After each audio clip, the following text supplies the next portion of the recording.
தொழில்கள் அனைவருக்கும் வணக்கம். இந்த வீடியோ எதை பற்றினா ஃபெமினிசம் அஸ் உமனாக இருந்து ஃபெமினிசம்னா என்ன, என்னுடைய பாயிண்ட் ஆஃப் வியூ என்ன, அந்த ஒரு வார்த்தை வச்சுக்கிட்டு எப்படியெல்லாம் மிஸ்யூஸ் பண்ணுறாங்க, எந்த மாதிரியான ஃபேக் ஃபெமினிசம் இருக்குன்றத ஒரு ரியாலிட்டி செக்காக உண்மையாக பேசணும்னு நினைக்கிறேன், உண்மையும் ஷேர் பண்ணணும்னு நினைக்கிறேன்.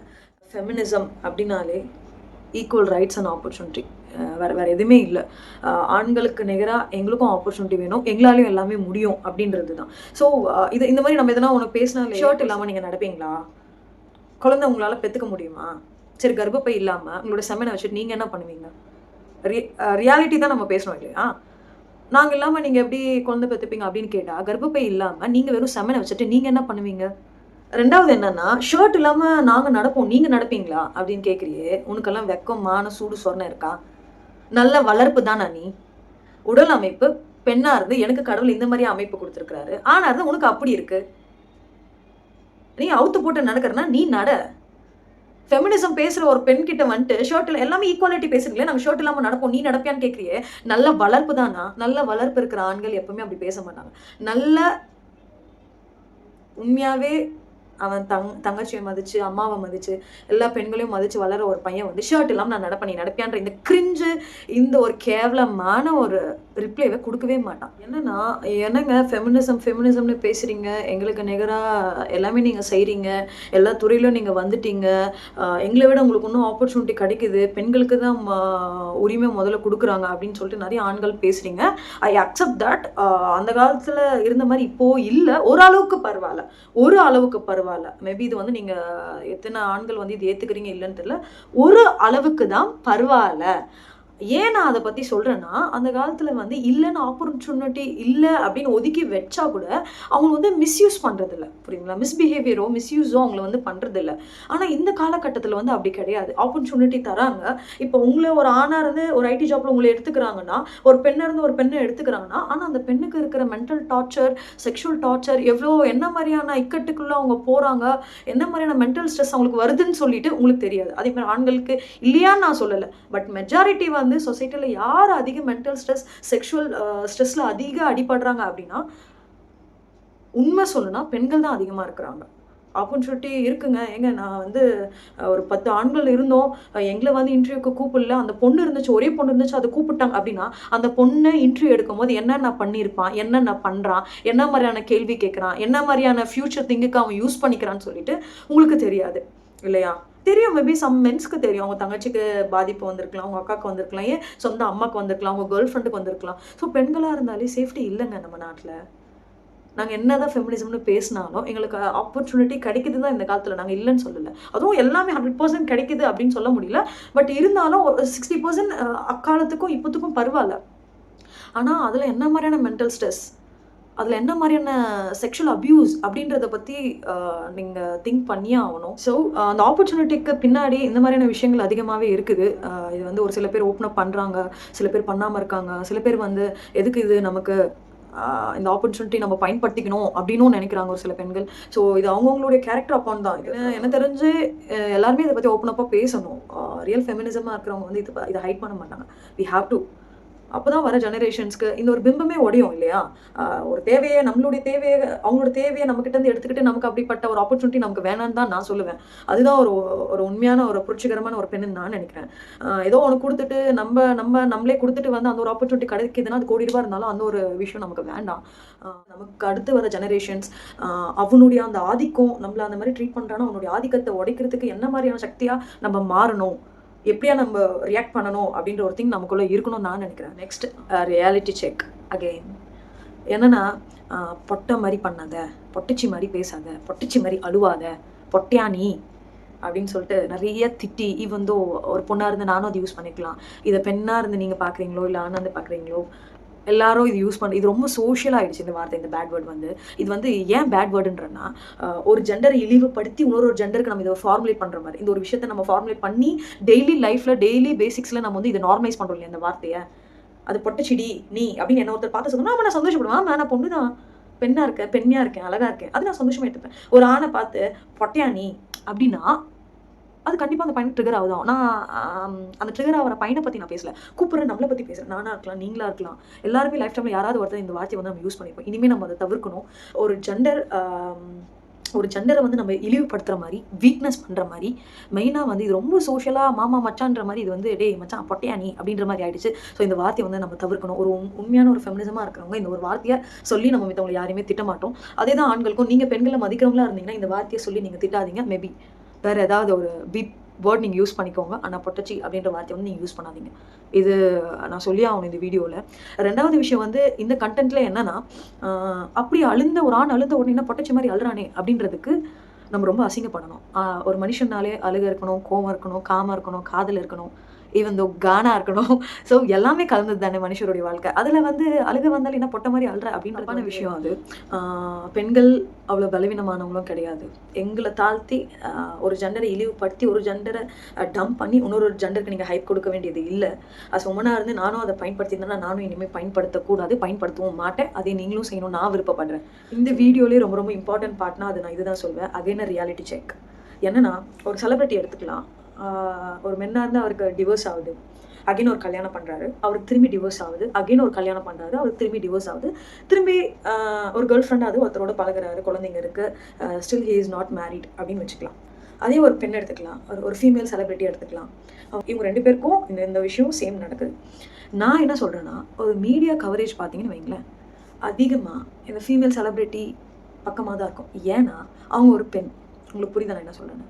ஒரு பெண் இந்த சமுதாயத்தில் முதல் கல்யாணத்தோடவே நின்றணும், அவங்க விடோவாகவே இருக்கணும், அவங்களுக்கு 2வது கல்யாணன்றது நடக்கக்கூடாது அப்படின்னு நீங்கள் வாய் வழியாக சொல்ல மாட்டீங்க. ஆனால் உங்களோட நடத்தை, உங்களுடைய மீடியா கவரேஜ், உங்களுடைய புண்படுத்துகிற ஒரு வார்த்தைகள், உங்களுடைய ஃபேக் வீடியோஸ், அவங்களுக்கு அஃபைர் இருக்குது, அதனால தான் அவங்க புருஷன் விட்டு போயிட்டான். இதே ஒரு ஆணுக்கு வந்து ஒரு முறை டிவோர்ஸோ இல்லை அந்த பொண்ணு ஒரு செலிபிரிட்டி வந்து பிரேக்கப் வச்சுன்னு வைங்க, ஐயோ அவருடைய நான் பிக் ஃபேனு, அந்த பொண்ணு துரோகம் பண்ணிடுச்சு, விட்டு போயிடுச்சு, அதுக்கு பொண்ணுனாலும் இப்படி தான். பெண்களுக்கு ஒரு பாதிப்புனா பெண்ணை எப்பவுமே பெண்கள்னால ஏமாத்துவாங்கன்ற அந்த பிம்பத்தை உருவாக்குனது யாரு? நாங்களாம் ஏமாற மாட்டோமா? எத்தனை பெண்களை யூஸ் பண்ணிட்டு தாலி கட்டுறன்ற பேர்ல குழந்தை கொடுத்துட்டு கர்ப்பமாக்கிட்டு விட்டுட்டு போன ஆண்கள். அப்போ எங்களுக்கான நீதி என்ன? நான் என்ன சொல்றேன்னா, 2 புறமும் பாதிப்புன்றது இருக்கு. எடுத்துக்காட்டு சொல்லணும்னு நினைக்கிறேன். ஆண் பெண் 2 பேருமே நேசிக்கிறாங்க. இந்த ஆண் கிட்ட இருந்து எனக்கு அன்பு கிடைக்கல, எனக்கு பிடிக்கல, எனக்கு மிஸ் அண்டர்ஸ்டாண்டிங் ஆகுது, டாக்ஸிக்கா இருக்காரு, இல்லை எனக்கு அந்த ரிலேஷன்ஷிப் பிடிக்கலன்னு சொல்லிட்டு ஒரு பெண் விலகுறாங்க. என்ன மாதிரியா ஃப்ரேம் ஆகும்னா, அந்த பொண்ணு வந்து அவனை ஏமாத்திடுச்சு, அந்த பொண்ணு வந்து அவனுக்கு துரோகம் பண்ணிடுச்சு, எதனா அஃபைராக இருக்கும், அதனால தான் அவனை விட்டு வந்துச்சு, பாவம் மச்சான், பாவம்னு சொல்லிட்டு நம்ம அந்த பையனுக்கு வந்து சிம்பத்தி பண்ணுவோம் இல்லையா? இதே திரும்ப ஒரு ஆண் ஒரு பெண் கிட்ட இருந்து அந்த பொண்ணை அதே அந்த பொண்ணுடைய சாக்குகள் எல்லாமே வச்சு எனக்கு பிடிக்கல, எனக்கு மிஸ் அண்டர்ஸ்டாண்டிங் ஆகுது, எனக்கு போதுமான அன்பு கிடைக்கல அப்படின்னு சொல்லிட்டு இந்த ஆண் வந்து விலகிட்டு வராரு. இப்போ என்ன மாதிரியான ஃப்ரேம் ஆகும் அப்படின்னா, அந்த பொண்ணு கேரக்டர்லெஸ்ஸாக இருக்குது, அந்த பொண்ணோட கேரக்டர் வந்து சரியில்லை, அதனால தான் அந்த பையன் வந்து விட்டு விலகிட்டான். நான் என்ன சொல்கிறேன்னா, ஏன் அது ஆணுக்கு வந்தால் ஆணுடைய பாதிப்பாக இருக்குது, பெண்ணுக்கு வந்தாலும் அது ஆணுடைய பாதிப்பாக இருக்குது. புரியுதுங்களா? ஒரு ஆண் கிட்டேருந்து பொண்ணு பிரேக்கப் பண்ணாலும் பொண்ணு மேலே தான் தப்பு, இந்த பொண்ணு கிட்டேருந்து ஆண் பிரேக்கப் பண்ணாலும் பொண்ணு மேலே தான் தப்பு. அப்படின்னா இது என்ன மாதிரியான பாயிண்ட் ஆஃப் வியூ? இது எனக்கு ஒன்றும் புரியல. இதுதாங்க உண்மை. நான் வந்து வாய்க்கு வந்து தான் நான் பேசலை. நான் என்னோட சுற்றி இருக்கிற அந்த சூழலை பார்த்து எப்படியா இருக்கிறாங்க, எப்படியா திங்க் பண்ணுறாங்க, ஒருத்தருக்கு பிரேக்கப் ஆகிறத பார்த்து எல்லாமே வச்சு தான் நான் சொல்கிறேன். என்ன நடந்தாலும் அந்த பொண்ணு தான் தப்பு, அந்த பொண்ணு தான் விட்டு போச்சு, அது கேரக்டர் சரியில்லை, அதனால அவன் விட்டு வந்துட்டான் அப்படின்னா இது என்ன? இது அடிமதனம் தானே? இது ஒரு வகையான அடிமதனம் தாங்க. ஏங்க இதில் எப்படிங்க அடிமதனம்னா, இந்த பார்வை எங்களை இப்படியே வைக்கிறீங்க பாருங்க, இதே ஒரு அடிமதனம் தான். இது மேலே தான் தப்பு இருக்கும், இவங்க தான் இப்படி தான் அப்படின்றீங்கல்ல, இதுதான் அகைன் ரியாலிட்டி செக். என்னன்னா, அதிக பெண்கள் இதை சொல்லி நான் பார்த்துருக்கேன். நான் அவரோட அதிகமாக படிச்சிருக்கிறது அவருக்கு பிடிக்கல, நான் அதிகமாக அவரோட சம்பாதிக்கிறது அவருக்கு பிடிக்கல, நான் வேலைக்கு போகிறது அவருக்கு பிடிக்கல. உனக்கு பிடிச்சா என்ன இருக்குடா, உனக்கு பிடிக்கலன்னா என்னடா இருக்குது? நான் உழைச்சாதான் எனக்கான மரியாதை. இது என்னுடைய பேஷன், என்னுடைய லவ், என்னுடைய ஒர்க், என்னுடைய கமிட்மெண்ட்ஸ், என்னுடைய ஆப்பர்ச்சுனிட்டிஸ், என்னுடைய சக்ஸஸ், என்னுடைய கோல்ஸ் எல்லாமே இருக்குது இல்லையா? முதல்ல வந்து ஒரு பெண்ணாக இருந்து நீங்கள் இந்த மாதிரி சொல்லாதீங்க, என்னோட கணவருக்கு பிடிக்கல, நான் அதை அவாய்ட் பண்ணிட்டேன். எந்த ஒரு திங்குமே நீங்கள் அவாய்ட் பண்ணுறது இல்லை. ரிலேஷன்ஷிப்பில் ஏதாவது ஒரு மிஸ் அண்டர்ஸ்டாண்டிங், உனக்கு கோவம் வருது, இந்த வார்த்தையை நீ பயன்படுத்தாத, உன்னுடைய கோவத்தை நீ கட்டுப்படுத்திக்கோ, என்னுடைய அப்பா அம்மாக்கு நீ இந்த மாதிரி நான் மரியாதை கொடு, எனக்கான சமையல் நீ இந்த மாதிரி செய்ய, நீ வீடு இந்த மாதிரி க்ளீன் பண்ணு, நீ இப்படி வச்சுக்கோ வீடை, நீ உன்னை ஹெல்த்தியாக பார்த்துக்கோ, நீ என்ன ஹெல்த்தியாக பார்த்துக்கோ, நீ பசங்களை இப்படியா பார்த்துக்கோ அப்படின்றது வேற. அது வந்து அண்டர்ஸ்டாண்டிங், அது ரிலேஷன்ஷிப் திங் இல்லையா? அது ஒரு வகையான கமிட்மெண்ட், அது ஒரு வகையான ஒரு போதை, ஒரு லவ். நான் வேலைக்கு போகிறது என் கணவருக்காக நான் மாற்றிக்கிட்டேன் அப்படின்னா அது உன்னுடைய தப்பு. நீ தான் அங்கே முட்டாளாக இருக்குன்றது அர்த்தம். உன் கணவனுக்கு அவனுக்கு பிடிச்சா என்ன இருக்கு, அவனுக்கு பிடிக்கலன்னா என்ன இருக்குது நமக்கு இல்லையா? நமக்கு நம்மளுடைய விங் கிளிப் பண்ணுற ஒரு ஆண் நமக்கு தேவையில்லை. He is not a real men. He is not a real men. ஒரு பெண்ணாக இருந்து நம்ம இதை முதல்ல தெரிஞ்சுக்கணும். எல்லா சிக்மா மென்னுமே ரீல் போடுறவன் வந்து எல்லாருமே சிக்மா மென்னா ஆகிட மாட்டான். There is a real heroes. தான் படிக்கலனாலும் தன்னுடைய மனைவியை அதிகமாக படிக்க வச்சு நம்ம இவ்வளோ தான் சம்பாதிக்கிறோம் அப்படின்னாலும் தன்னுடைய மனைவி இவ்வளோ சம்பாதிக்கிறாங்களே அப்படின்னு பெருமைப்படுற ஹீரோஸும் இருக்கிறாங்க. தன்னுடைய மனைவியை அவங்க பொலிட்டிக்கல் வயசு இருக்கிறாங்கன்னா அவங்கள அரசியல் ரீதியாக ஊக்கப்படுத்தி படிப்பு ரீதியாக ஊக்கப்படுத்தி எந்தெந்த துறையில் இருக்கிறாங்களோ எல்லாத்துலேயுமே ஒரு சில ஒய்ஃப் வந்து அத்லெட்டாக இருக்கிறாங்க, நேஷனல்ஸ் போகிறாங்க, ஸ்டேட் போகிறாங்க, வாட் எவர் த திங். அவங்களுடைய சிறுகுகளை வந்து மூடி வைக்காமல் இல்லை கிளிக் பண்ணாமல் அந்த மாதிரியான ஒரு சில ரியல் ஹீரோஸும் இருக்கிறாங்க, ரியல் மென்ஸும் இருக்கிறாங்க இல்லையா? எல்லா ஆண்களுமே நம்ம அப்படி குறை சொல்லலை. ஆயினும் அப்படியும் கொடுமை செய்கிற ஆண்களும் இருக்கிறாங்க அப்படின்றத பேசுறதுக்கான வீடியோ தான் இது. Again reality check. என்னன்னா நம்ம வண்டியில் போயிட்டே இருப்போம். முன்னாடி நம்ம அந்த பையன் நார்மலாக ஒரு 40ல் தான் வருவான். நம்ம ஒரு 50ல் போயிடக்கூடாது. நம்ம எதர்ச்சியாக நம்மளுடைய அர்ஜென்ட்டுக்கு நம்மளுடைய தேவைக்கு நம்ம போவோம் ஸ்பீடாக எதர்ச்சியாக. அவன் நம்ம என்ன பண்ணுவான், இந்த பொண்ணு நம்மளோட ஸ்பீடாக போதான். உடனே 2 ஆர்ன் அடிச்சுட்டு உடனே அது ஒரு 80ல் பறக்கும். எதுக்கு அப்படி போச்சு, என்னத்துக்கு போனா எதுவுமே தெரியாது. சொல்லு அந்த மூஞ்சிக்கு இதுதான் மரியாதை. காலப்போக்கில் தான் தெரிய வருது நம்ம அவனுங்களை விட முன்னாடி போகக்கூடாதான். என்ற தற்குறி புறம்போக்கு. இதுதான் ஒரு வீரமா உனக்கு? நாங்கள் உன்னை விட ஒரு 10 கேம் நாங்கள் உன்னை விட ஒரு ஸ்பீடில் போகக்கூடாதா? நீ தான் முந்திக்கணுமா? ஒரு வேலை வெட்டி இருக்காது, ஒரு பொண்ணு ஒரு 50ல் போகக்கூடாது, உடனே பறப்பான் 80ல். நீ நடி போகிறது முன்னாடி. இதெல்லாம் ஒரு நல்ல வளர்ப்பா? இது வளர்ப்பையும் குறை சொல்லணுங்க. ஏன் நான் அப்படி சொல்கிறேன்னா, அவங்க வீட்டில் இருக்கிற அவங்க பேரண்ட்ஸ் வந்து சொல்லித்தரணும், காரி துப்பணும் இதெல்லாம் என்ன இதுன்னு. வண்டி வாங்கி கொடுக்குறதே முதல்ல தப்பு. Again reality check. என்னன்னா பெண்கள்னாலே ஒரு அண்டர்ஸ்டிமேட் பண்ணுறது இது தானே. என்ன பண்ணிட போகுது? அதே மாதிரி என்னென்னா ஒரு பெண் தன்னை விட நல்ல ஒரு சக்ஸஸ்ஃபுல்லாக வளர்ந்துட்டு வராங்கன்னா, அது அரசியலாக இருக்கட்டும், பிஸ்னஸாக இருக்கட்டும், படிப்பாக இருக்கட்டும், ஈவன் தோ அழகாக இருக்கட்டும், ஒரு மாடல் துறையாக இருக்கட்டும், ஏதாவது ஒன்று எடுத்துக்கோங்களேன், எல்லாத்துலேயும் இவங்களுக்கு ட்ரிகர் ஆகுது.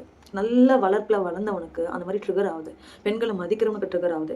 ஆனால் ஒரு சில புறம்போக்கு இருக்குது பாரு, பெண்ணாலே ஒரு அடிமத்தனம், இதனாலேயே நமக்கு காஃபி போட்டு தரத்துக்கும் நம்மளுடைய உடல் சுகத்துக்கு மட்டும்தான் இது இருக்குதுன்னு நினைக்கிறான் பாரு. அந்த ஒரு சில புறம்போக்குங்களுக்கு வந்து நம்மளோட வளர்ச்சியை ஒத்துக்காது. இவன் வந்து என்னையே கதை எடுத்துருக்குறானுங்க, நிறைய கதை எடுத்துருக்குறானுங்க. நான் வேலை செய்யாத இடத்துல நான் வேலை செஞ்ச மாதிரியும், நான் போகாத இடத்துக்கு போன மாதிரியும். பொறாம இல்லையா? நம்ம எங்கே ஐயோ நம்ம கடைசி வரையும் இப்படி இருந்துருவோமா, அந்த பொண்ணு நம்மளை விட சக்ஸஸ்ஃபுல்லாக ஆகிட்டே போகுமா? ஏண்டா தற்குறி, போட்டி போடுறா, திறமையில போட்டி போடு, வா போட்டி போடலாம் இல்லையா? எனக்கு பேச்சு திறமை இருக்கு அப்படின்னா வா போட்டி போடலாம், வா. எனக்கு அரசியலில் ஈடுபாடு இருக்கு, நான் நல்லா புரட்சி செய்வேன், வா அதில் போட்டி போடலாம். நீ பாக்ஸராக இருக்கிறியா, சரி வா நல்லா ஒரு பாக்ஸிங் பண்ணுற பொண்ணுக்கிட்ட போட்டி போடு. சும்மானாலே ஒன்றும் பண்ணாமே அந்த பொண்ணுடைய ஹார்ட் ஒர்க்கை ஒரு கேவலமாக பேசிட்டு அந்த பொண்ணுடைய ஹார்ட் ஒர்க்குக்கு நீ தகுதியே இருக்க மாட்டேன். அது எத்தனையோ கஷ்டப்படும், வருஷக்கணக்கு கஷ்டப்பட்டு ஒரு ராஜ்யத்தை உருவாக்கும். நீ ஒன்றும் பண்ணாமல் தண்டச்சோடு தின்னுக்கிட்டு அந்த பொண்ணு கடைசியில் அது கேரக்டர்லெஸ்ஸாக அதை ஒரு ஃப்ரேம் பண்ணி தேவையான அந்த பொழப்பு டே. அட்லாஸ்ட் ஒரு வீடியோ மட்டும் நல்ல ஒரு சிக்மா மென் மாதிரி வெளியில் காட்டிக்கிறது, இதெல்லாம் ஒரு பொழப்பாடா அவங்களுக்கு? மான ரோஷம் இருக்காடா அவங்களுக்கெல்லாம்? மானங்கட்ட நாயிலே. எல்லா விஷயமே நான் ஆண்களுக்கு எதிராக பேசலை. இருந்தாலும் ஒரு சில பேர் இப்படி இருக்கிறீங்க அப்படின்றத பற்றி தான் நான் பேசுகிறேன். அதுவும் ஒரு பெண்ணார்ந்து நான் பேசினா தான் என்னுடைய வழிகள் என்ன, என்னுடைய பாயிண்ட் ஆஃப் வியூ என்ன, இந்த மாதிரியான ரியாலிட்டி நடக்குது. இருந்தாலும் ஒரு சில ஆண்களுக்கு நம்ம நன்றி சொல்லியே ஆகணும்.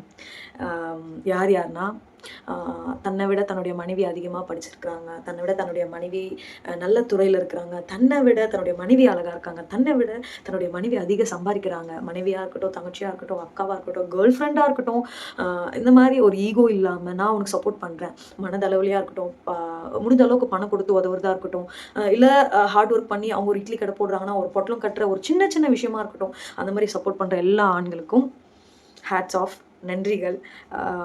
ஸோ நான் சொல்கிறது வந்து ஒரே ஒருத்தியாக தமிழ் மதியாக இருந்து நான் சொல்லலை, எல்லா பெண்களுடைய சார்பில் இருந்து ரொம்ப நன்றிகள். உங்களுடைய ஈகோ இல்லாமல், பரம்பரையாக அந்த ஒரு ஈகோஸ்டிக் அந்த ஒரு அடிமத்தனம் இல்லாமல் உங்களுடைய பார்வைகள் ரொம்ப ஈக்குவலாகவும் ஜெண்டர் ஈக்குவாலிட்டியாகவும் நல்ல ஒரு மேன்மையாகவும் இருக்கிறதுக்காக ரொம்ப நன்றி. வளர்ப்பில் வர குழந்தைகளும் அதே மாதிரி ஜெண்டர் ஈக்குவாலிட்டி, ஜாதி மதம் பிறப்பால் அனைவரும் சமம் அப்படின்ற ஒரு வார்த்தையை உணர்ந்து நல்ல ஒரு வளர்ற ஒரு குழந்தையா நீங்கள் உருவாக்க போறீங்க அப்படின்னு நினச்சி நான் ரொம்ப சந்தோஷப்படுறேன். And thanks for all those men. ஒரு சக்ஸஸ்ஃபுல்லான உமனுக்கு பின்னாடி ஒரு ஆணோ இருக்காங்க, அவங்களுடைய கணவர் இருக்கிறாங்க, அவங்களுடைய அப்பா இருக்கிறாங்க, அவங்களுடைய தம்பி இருக்கிறாங்க, அவங்களுடைய அண்ணா இருக்கிறாங்க. எப்படி ஒரு ஆணுடைய வெற்றிக்கு பின்னாடி ஒரு பெண் இருக்கிறாங்களோ அதே மாதிரி ஒரு பெண்ணுடைய வெற்றிக்கு பின்னாடி ஒரு ஆணோ இருக்கிறாங்க. ஸோ நன்றி. அட்லாஸ்ட் இந்த விஷயத்த சொல்லி நான் இந்த வீடியோ முடிக்கணும்னு நினைக்கிறேன். ஒரு பொண்ணை வந்து இன்டர்வியூ எடுக்கிறாங்க. என்னன்னா, நீங்கள் சரக்கு, தம் அந்த மாதிரி அடிப்பீங்களா அப்படின்னு கேட்குறாங்க. இவ வந்து என்ன சொல்லணும்னா, ஒன்று ஆமாம் சொல்லணும், இல்லை இல்லைன்னு சொல்லணும். இந்த பொண்ணு வந்து நிறைய ஃபெமினிசமாக பேசுது. எப்படி பேசுதுன்னா, ஏன் எங்களை நாங்கள் வந்து அடிக்கக்கூடாதா? அந்த பையனுக்கு இப்போ பசங்களுக்கு ஈக்குவலாக நாங்கள் வந்து அடிக்கக்கூடாதா? அப்போ எங்களுக்கு ஈக்குவாலிட்டி இல்லையா? அப்படி இல்லையான்னு சொல்லிட்டு ஒரு மாதிரி ஆதங்கமாக லூஸாக தற்குறியாக பேசுது அந்த பொண்ணு. ஆக்சுவலி லூஸ் இல்லை, தற்குறியாக இருக்குது. எப்படி சொல்கிறேன்னா, அதுக்கு கண்டென்ட்டே ஒரு ஃபெமினிசம்னா என்ன, ஃபெமினிஸ்ட்னா என்னன்றதே அதுக்குள்ளே உண்மையான அந்த டெப்த்தே தெரியல. அவள் என்ன மாதிரி பேசுனா, வெறும் சரக்கு தம்முக்கு அந்த ஃபெமினிசத்தை வச்சு முடிச்சிடுறா. ஏன் அவங்க அடிக்கிறாங்க, நான் செய்யக்கூடாதா? அடி தற்குறி, உன்ன மாதிரி இருக்கிற பெண்கள் இருக்கிறதுனால தாண்டி நமக்கு ரொம்ப கெட்ட பேர், அசிங்கம். எந்தெந்த விஷயத்தில், எந்தெந்த ஆப்பர்ச்சுனிட்டியில், எந்தெந்த ஈக்குவாலிட்டியில் பயன்படுத்தணுமோ அங்கே ஃபெமினிசம்ன்ற வார்த்தையை பயன்படுத்துங்க. உங்களை என்ன கேட்குறாங்க, குடிப்பியா, தம் அடிப்பியான்னு கேட்குறாங்க. ஆமாம் சொல்லு, ஒன்று இல்லைன்னு சொல்லு, இல்லையா? அங்கே ஃபெமினிசம்ன்ற வார்த்தையோ அங்கே ஈக்குவாலிட்டின்ற வார்த்தையும் உனக்கு ஏன் வருது? உன்னோட ஈக்குவாலிட்டியை நீ ப்ரூஃப் பண்ண, நீ சரக்கு அடிக்கணும்னோ தம் அடிக்கணும்னோ கிடையாது, இல்லையா? நீ நல்ல உன்னுடைய ஃபெமினிசத்தை நீ காட்டணும், நல்ல ஒரு துறைக்கு போகலாம், நல்ல அதிகாரப்பூர்வமாக போகலாம், நல்ல ஒரு ஆளுமையை உருவாக்கலாம். இதெல்லாம் தான் ஒரு ஃபெமினிசம்.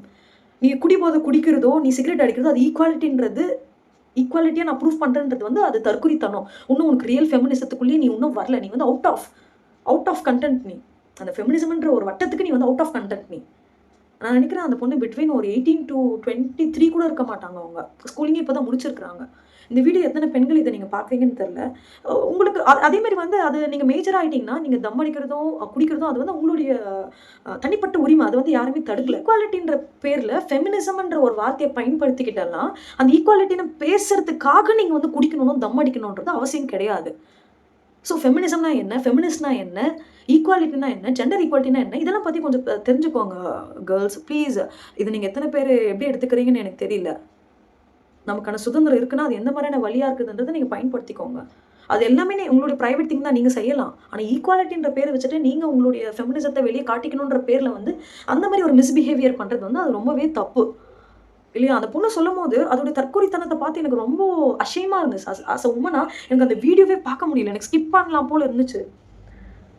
இப்போ அந்த வீடியோ வச்சுருக்கேன். பட் ஆனால் அது எனக்கு இந்த வீடியோவோட ஆட் பண்ண வேணான்னு தோணுது. அவங்களுடைய முகத்தை காட்டுறதோ, அவங்களுடைய வாய்ஸை நான் காட்டுறதோ அது தப்புன்னு தோன்றதுனால நான் அந்த வீடியோ வந்து இதோட நான் கிளிப் பண்ணாமல் இருக்கேன். ஸோ ப்ளீஸ் காய்ஸ், எது ஃபெமினிசம் என்னன்றதை தெரியாமல் நீங்கள் வந்து அதை வந்து வெளியே வந்து ஒரு ஃப்ரேம் பண்ணாதீங்க. நீங்கள் பண்ணுறது வந்து உங்களுக்கு மட்டும் அசிங்கம் இல்லை, உங்களை மாதிரி இருக்கிற உங்களுடைய வயசில் இருக்கிற எல்லா பெண்களுக்கும் அது ஒரு கெட்ட பேராக ஆகிடும். ஸோ இந்த வீடியோ பார்த்த அனைத்து தோழர்களுக்கும் நன்றி. Thank you so much. சிறகடிப்போம் நாங்கள். மற்றபடி நாங்கள் எங்களை அவுத்து விட்டாங்கன்னு வச்சுக்கோ, சிறகு அடிப்போம் நாங்கள்.